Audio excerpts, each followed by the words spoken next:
Hi, everybody. So I'm a pediatric ophthalmologist at Boston Children's Hospital. And so today I want to spend a lot of time answering questions. So I've left a lot of time for questions. But I'm first just going to talk a little bit about the eye and vision issues that we see with KIF1A. And then the types of testing that are done in the eye clinic and why, and what to ask your ophthalmologist about. And then spend a lot of time answering questions. So there's several things vision disorders that we see in KAND. And I just want to say it's really, really variable. The individuals, we see a really broad range of vision. But I would say the most common thing we see is optic atrophy. And I'll go into what optic atrophy is. We also see refractive error, strabismus, or misaligned eyes, as well as cortical visual impairment. So what is optic atrophy? So optic atrophy is damage to the optic nerve, which is the nerve that carries the information from the eye to the brain. So I don't have a pointer, do I? But light comes into your eyes, hits your retina, photoreceptors in your retina sense the light, send the information back through the optic nerve, back to your brain, goes first to an area called the lateral geniculate, and then back to the visual cortex. And optic atrophy is loss of the axons in that optic nerve, so decreased information coming from the eye to the brain.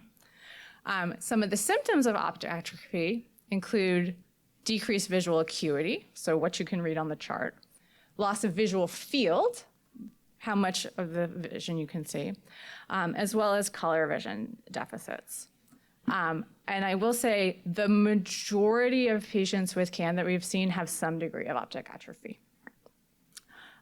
But you can have optic atrophy and have vision that ranges from 20/20 to light perception. So how do we diagnose optic atrophy? Some of it is optic nerve appearance. In optic atrophy, the optic nerve looks really pale. This one is a really, really pale nerve. This one's not subtle. In other cases, it's much more subtle. And it can be hard when the optic nerve is flying by, when you're examining a small child and their eyes are moving all around, to be like, was it pale? Was it pink? It's a lot easier from a photograph. But then the best method is with something called an OCT, which stands for optical coherence tomography.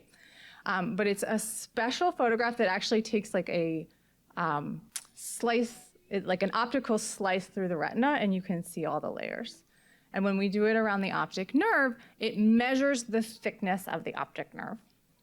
And then we have normative databases, which do differ by age. And we can see, so you can see on this one, the red is bad. You want it to be green. And you can see, so parts of the optic nerve are thin. And I will say we can sometimes have optic nerves that look okay. You look at it, you're like, oh, that might be all right. And then on the OCT, we can tell it definitely is thin. But that said, I have seen patients with 20/20 vision, and then we do the OCT, and they're like, oh, they do have optic atrophy. So then refractive error. Refractive error is the need for glasses. So you can have myopia, you can be nearsighted. That's when you can see up close and things in the distance are blurry. Hyperopia, or farsightedness, when it's harder to see things up close. Or astigmatism, when the front of the eye, instead of being perfectly round like a baseball, shaped more like a football, it makes everything distorted. And the thing is, even with other visual issues, being in the correct glasses helps. Even though the glasses don't correct the other visual issues, it helps to at least have the right clear image hitting your retina. So sometimes they see patients, they say, oh, my doctor told me that these glasses won't help me. And I'm like, well, they're not gonna take you from 2200 to 20/20, but they're gonna help. So then the other thing we commonly see in KIF1A is strabismus, which is eye misalignment. They could either cross in esotropia or go out, exotropia. You can also have a vertical misalignment. I have not seen that as much in KAND. And strabismus we can treat surgically, sometimes also with glasses. It doesn't improve the vision, but it can improve eye contact and the alignment of the eyes, which often does help with social interactions if your eyes are aligned. Other thing we often see in KAND is cortical visual impairment. Cortical visual impairment is a visual processing disorder in which the brain has trouble interpreting the information from the eyes. And we see CVI with a variety of neurological and developmental issues.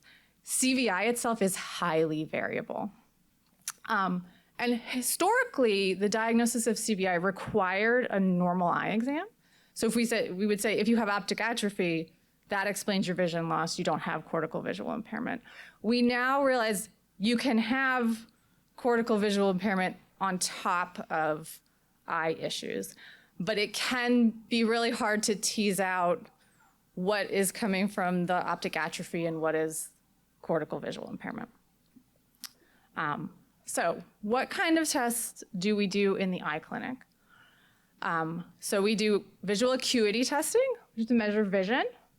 And we have different methods that we use depending on your age and cognitive level. Assessment of the visual field, assessing eye alignment, looking for strabismus. In patients that are old enough and cooperative, we do a slit lamp exam, a dilated fundus exam, that's after we put the dilating drops and we look into the back of the eye, measure the refraction, and in patients where we can, we get fundus photos and an OCT.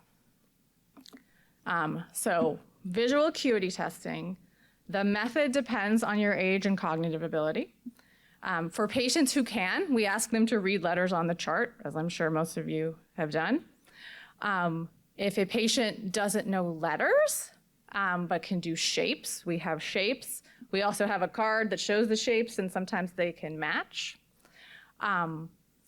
Because many kids, they won't tell you, they won't talk, but they will point, and they can do it.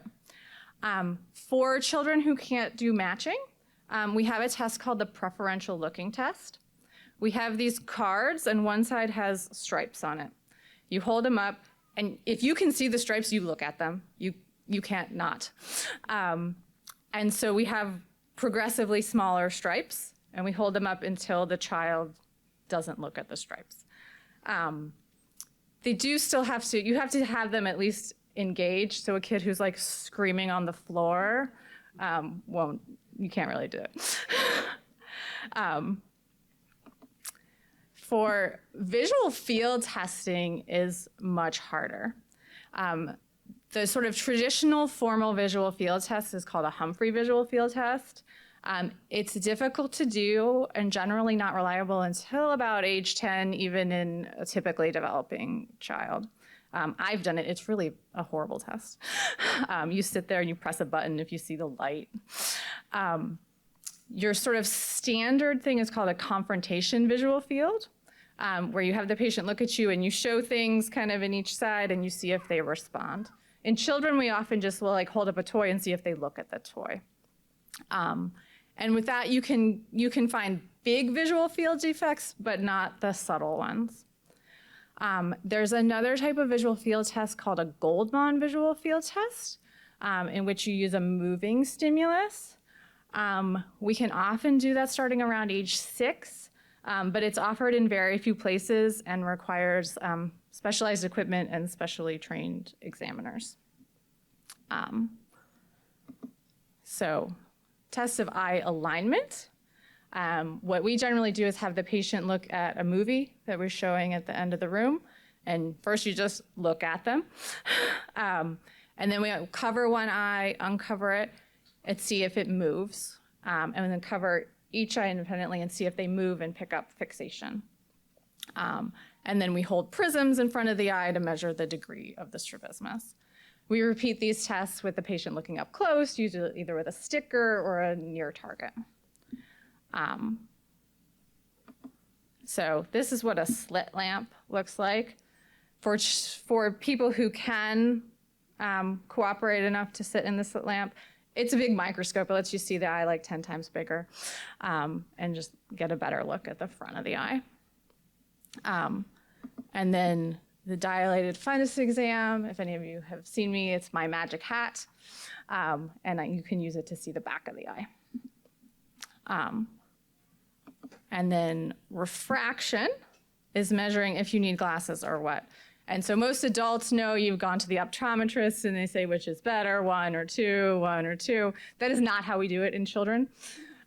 We measure the reflection off the back of their eye and hold different lenses up. So that's how I know what glasses they need, and I didn't need them to tell me which one was better. And they don't need to be cooperating. They just need to be kind of looking in the right direction. And so particularly in KAND, the vision is really, really highly variable. Some people are really very significantly affected and have very poor vision, and some people have normal vision. The cognitive and motor issues in KAND make it difficult to do parts of the eye exam, to sit in the, and to cooperate. But the vision issues also make it hard to do some of the cognitive and motor assessments. And so we often don't know what's vision, what's motor, what's cognitive, and how they're all interacting. And some of the cognitive and motor issues make it difficult to use some of the visual aids that we have. And so it has to be kind of individualized for each person, how those things are interacting and what we can do to help. So what do we do for treatment of visual issues? The first is glasses. As I said, just being in the right glasses is helpful regardless of what your other issues are. And then there are a variety of low vision aids depending on a patient's needs. There are specific optometrists who specialize in low vision, and a visit with them, they spend their time actually trying the different types of visual aids and seeing how they help function. So there are things like magnifying glasses. Some people benefit from bifocal glasses. But really, in the last 10 years or so, the greatest low vision aid that exists is the iPad. And actually, sort of across low vision patients, they are much more willing to accept an iPad as a vision aid. You can show your iPad anything and blow it up real huge. And it doesn't look like a vision aid. So nobody knows, a lot of people, for whatever reason, they don't want to use a magnifying glass. They don't want to use a stand, but they're very happy to, you can just discreetly take a picture of something with your iPad and blow it up real high. Or you can read in 200-point font. But the thing to ask for is a functional vision assessment with a low vision specialist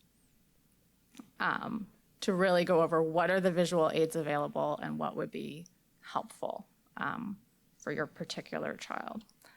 And then we heard about the ASO treatment. For the eyes, we don't know whether it would be effective, and it would probably have to be administered into the eye, which actually in adult ophthalmology, people get injections into their eye all the time now. And when they developed those treatments, they were like, no one will accept an injection into their eyeball. And now people do it all the time. In this population, it would probably be done under anesthesia, the same way the intrathecal ones are. But I really wanted to spend the time taking questions.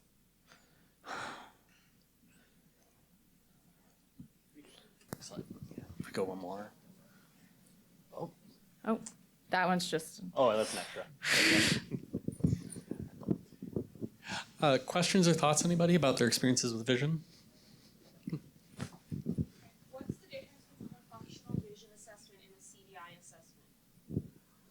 assessment? They may or may not be the same thing.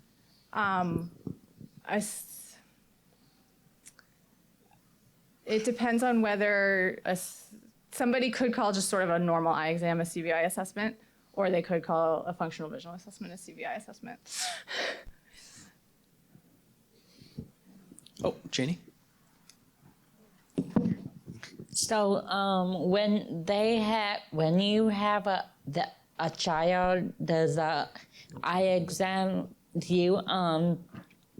would you be able to numb their eye when they have anesthesia so they won't feel it? Yeah, so we have topical drops that numb the eye. You mentioned blowing up letters and all that, but with our daughter, what we learned long ago was her peripheral vision is so minimal that actually that worsened function, and yet small letters are hard too, but it seemed like in the school system they were always wanting to provide tools that would blow it up, and then we discover she was less able to see things. Yeah, that's why it really needs to be individualized, and you try something and you say, oh, actually, no, this isn't helpful for this person. Let's see what would be helpful for this person. Because we usually are like, oh, we'll make it bigger, but if you've then extended it out of your range of vision, that's not helpful.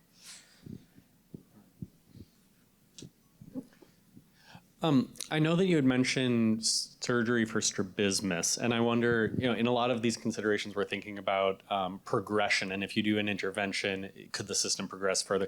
Is that a risk? Is there some kind of stability that you would want to look for in the strabismus before, recommending that kind of an intervention? I mean, so in all patients, we generally like to see the strabismus being stable before we operate, but it usually is relatively stable. I will say a lot of the patients with KAND I've seen have had a relatively small strabismus, but some of them do have a large strabismus that would be reasonable to have surgery for.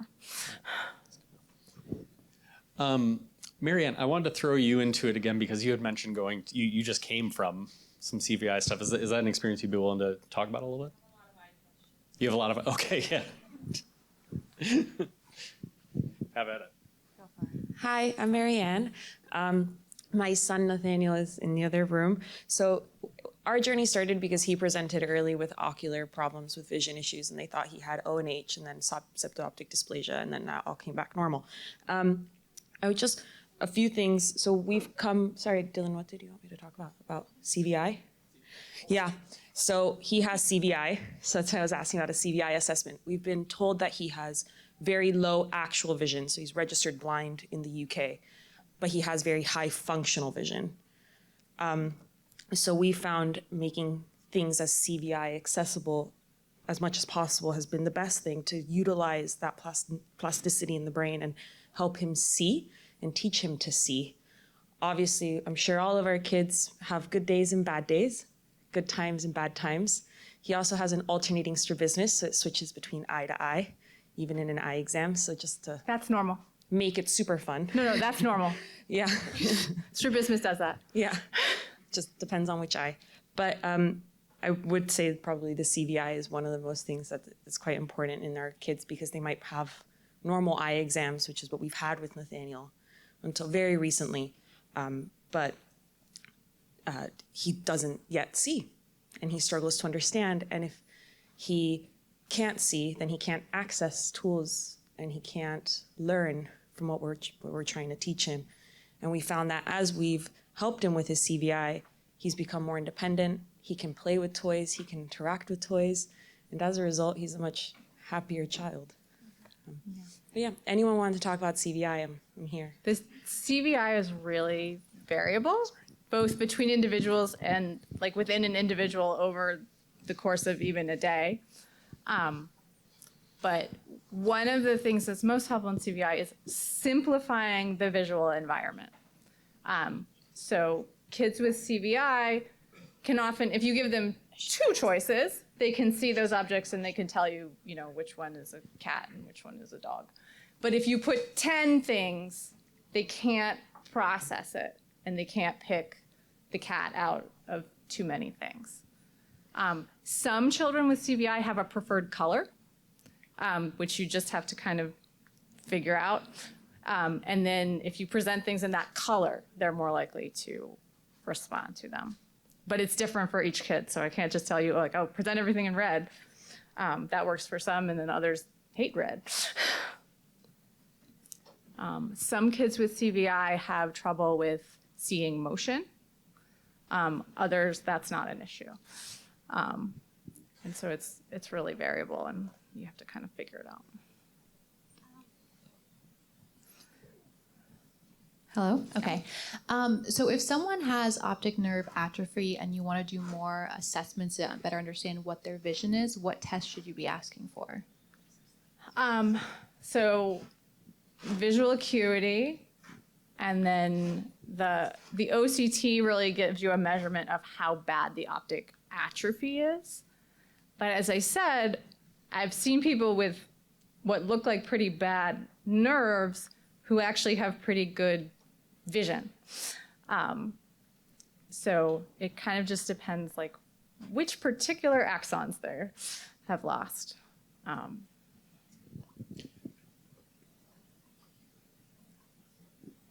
There we go. One thing, just as we're talking about this CVI, I think, one of the ways that I've realized my son must be experiencing some of this too is his vision is great, right? At school, they're not worried about him sitting in the back of the classroom or anything like that. But when we go and tell him to find something on the floor of his messy bedroom, he can't see it, right? He tries and tries and tries, and it's right in front of him. It's not a vision issue, but his brain is just not seeing it. So I think sometimes even when our kids might fall or stumble, we also have to wonder, is that mobility, or maybe we're also we're having trouble seeing our environment too, and so some of these symptoms maybe just That's what I was saying. It can be very hard to tease apart.